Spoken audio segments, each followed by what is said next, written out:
in today's session, we got the non-farm payroll data, which is the major market mover for the day.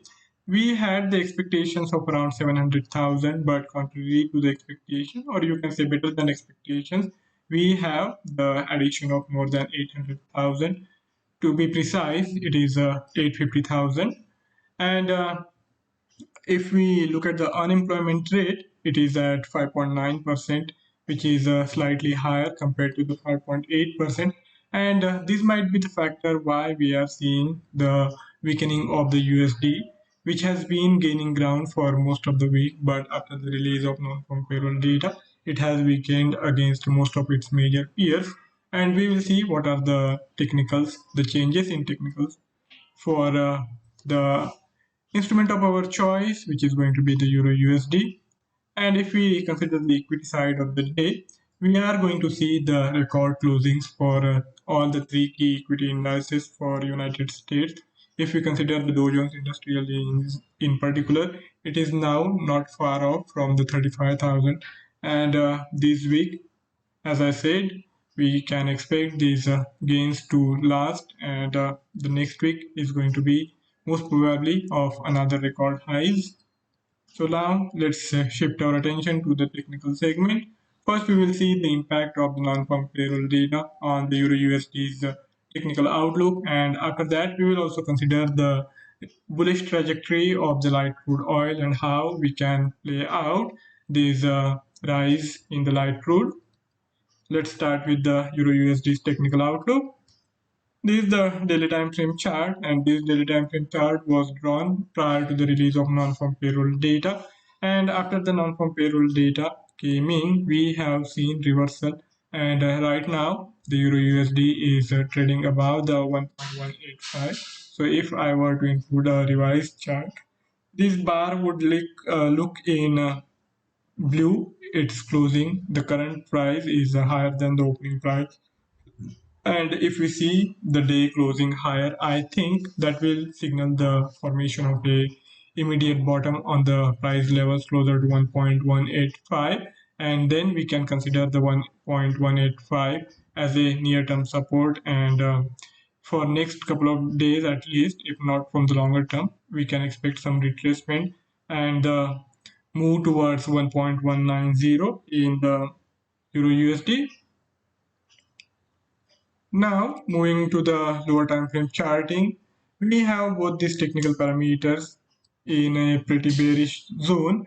We have this regression curve which has been in a downward inclination, and the only factor which is now signaling some sort of possibility of retracement is this price moving in the upper band of this regression curve. And as I said, the non-farm payroll data has changed certain things, and we can expect this 1.185 level to be near-term support. And this is the price level where the last time around we had seen the reversal, which had taken the Euro USD closer to 1.195. And if this time around the Euro USD holds to this level, then I think we can expect the move towards the central pivot point, if not much further. At least this central pivot point can be retested in these months. These months move on the higher side by the Euro USD, and for that, today's closing is going to be of critical importance. We will have to wait for the price action to stabilize, and mostly we will be able to take the advantage of the formation on Monday only. So here, watch out for the close above these 50 SMA.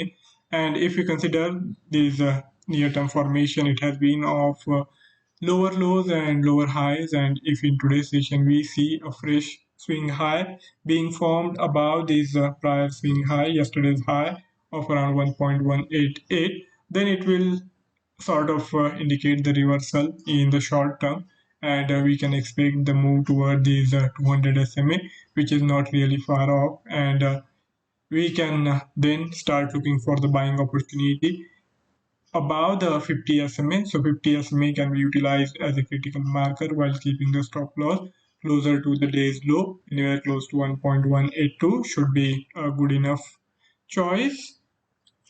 Now moving on to the commodity side, we have this upward momentum sustaining for in the light crude oil for past many months.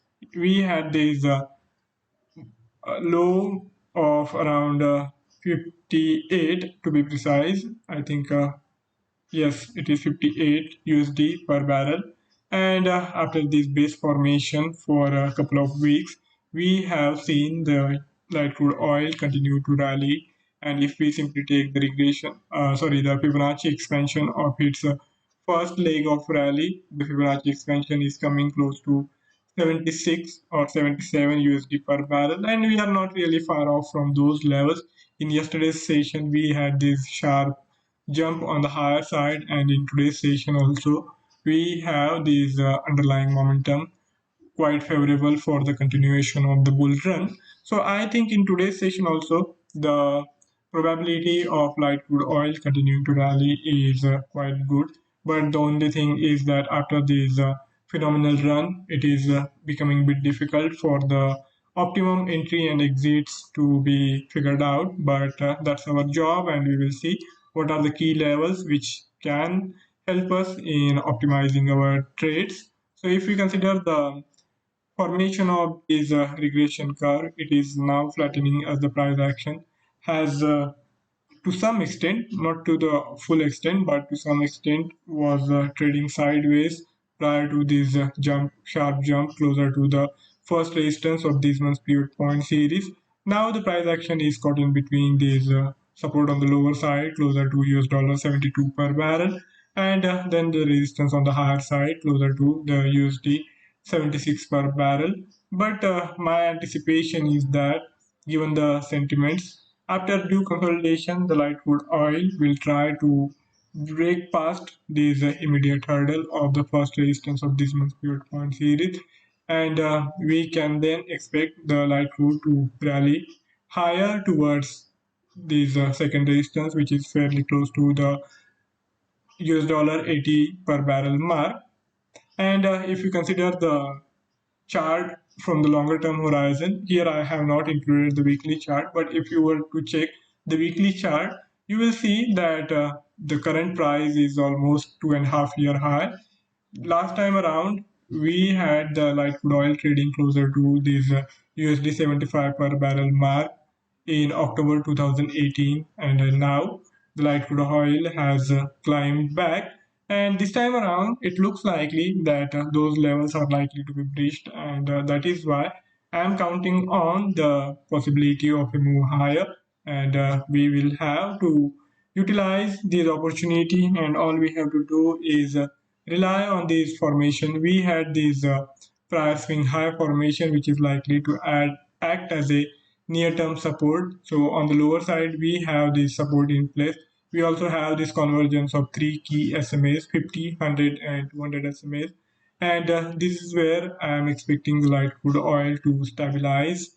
And after the release of NFP, we saw sharp move on the higher side, and for the time being, the light crude oil is holding well above the USD 675 per barrel mark, and that gives me some confidence that unless and until we have significant break on the lower side below this prior swing low, closer to, I think the stop loss can be kept closer to this 200 SMA. So as long as we have this formation of higher highs and higher lows, and the price action is above 50 SMA, we can be on watch to look for the buy entries while keeping the stop loss closer to this ultimate support of 200 SMA.